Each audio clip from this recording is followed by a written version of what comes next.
وقال الله لا تتخذوا إلهين اثنين إنما هو إله واحد فإياي فارهبون وله ما في السماوات والأرض وله الدين واصبا فغير الله تتقون وما بكم من نعمة فمن الله ثم إذا مسكم الضر فإليه تجأرون ثم إذا كشف الضر عنكم إذا فريق منكم بربهم يشركون ليكفروا بما آتيناهم فتمتعوا فسوف تعلمون ويجعلون لما لا يعلمون نصيبا مما رزقناهم تالله لتسألن عما كنتم تفترون ويجعلون لله البنات سبحانه ولهم ما يشتهون وإذا بشر أحدهم بأنثى ظل وجهه مصدا وهو كظيم يتوارى من القوم من سوء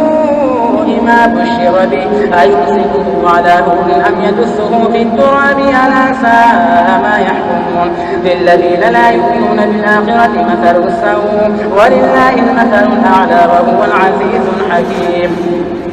ولو يؤاخذ الله الناس بظلمهم ما ترك عليها من دابة ولكن يؤخرهم إلى أجل مسمى فإذا جاء أجلهم لا يستأخرون ساعة ولا يستقدمون ويجعلون لله ما يكرهون وتصف ألسنتهم الكذب أن لهم الحسنى لا جرم أن لهم النار وأنهم مفرطون تالله لقد أرسلنا إلى أمم من قبلك فزين لهم الشيطان أعمالهم فهو وليهم اليوم ولهم عذاب أليم وما أنزلنا عليك الكتاب إلا لتبين لهم الذي اختلفوا فيه وهدى ورحمة لقوم يؤمنون والله أنزل من السماء ماء فأحيا به الأرض بعد موتها إن في ذلك لآية لقوم يسمعون وإن لكم في الأنعام لعبرة نسقيكم مما في بطونه من بين فرث ودم لبنا خالصا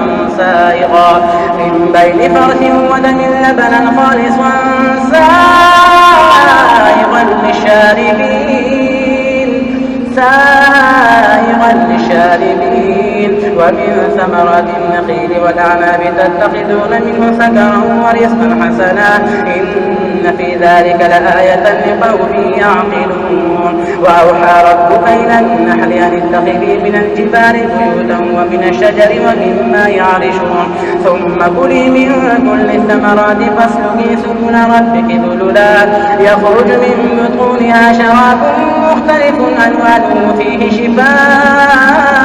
للناس إن في ذلك لآية لقوم يتفكرون والله خلقكم ثم يتوفاكم ومنكم من يرد إلى أرذل العمر لكي لا يعلم بعد علم شيئا إن الله عليم قدير والله فضل بعضكم على بعض في الرزق فما الذين فضلوا براد رزقهم على ما ملكت أيمانهم فهم فيه سواء أفبنعمة الله يجحدون والله جعل لكم من أنفسكم أزواجا وجعل لكم من أزواجكم بنين وحفدة ورزقكم من الطيبات أفبالباطل يؤمنون وبنعمة الله هم يكفرون ويعبدون من دون الله ما لا يملك لهم رزقا من السماوات والأرض شيئا ولا يستطيعون فلا تضربوا لله الأمثال إن الله يعلم وأنتم لا تعلمون ضرب الله مثلا عبدا مملوكا لا يقدر على شيء ومن رزقناه منا رزقا حسنا فهو ينفق منه سرا وجهرا هل يستوون الحمد لله بل أكثرهم لا يعلمون وضرب الله مثلا رجلين أحدهما أبكم لا يقدر على شيء وهو كل على مولاه وإنما يوجهه لا يأتي بخير هل يستفيدوا ومن يأمر بالعدل وهو على صراط مستقيم ولله غيب السماوات والأرض وما أمر الساعة إلا كلمح البصر أو هو أقرب إن الله على كل شيء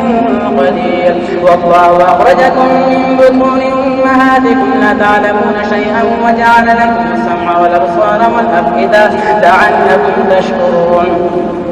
ألم يروا إلى الطير مسخرات في جو السماء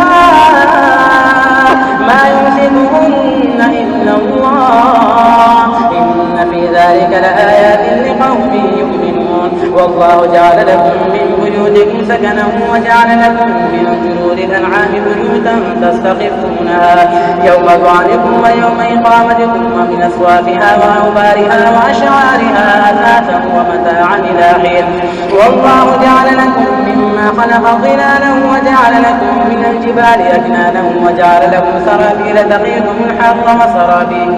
وسرابيل تقيكم بأسكم كذلك يتم نعمته عليكم لعلكم تسلمون. فإن تولوا فإنما عليك البلاغ المبين. يعرفون نعمة الله ثم ينكرونها وأكثرهم الكافرون. ويوم نبعث من كل أمة شهيدا ثم لا يؤذن للذين كفروا ولا هم يستعتبون. وإذا رأى الذين ظلموا العذاب فلا يخفف عنهم ولا هم ينظرون. وإذا رأى الذين أشركوا شركاءهم قالوا ربنا هؤلاء شركاؤنا الذين كنا ندعو من دونك فألقوا إليهم القول إنكم لكاذبون. وألقوا إلى الله يومئذ السلم وضل عنهم ما كانوا يفترون.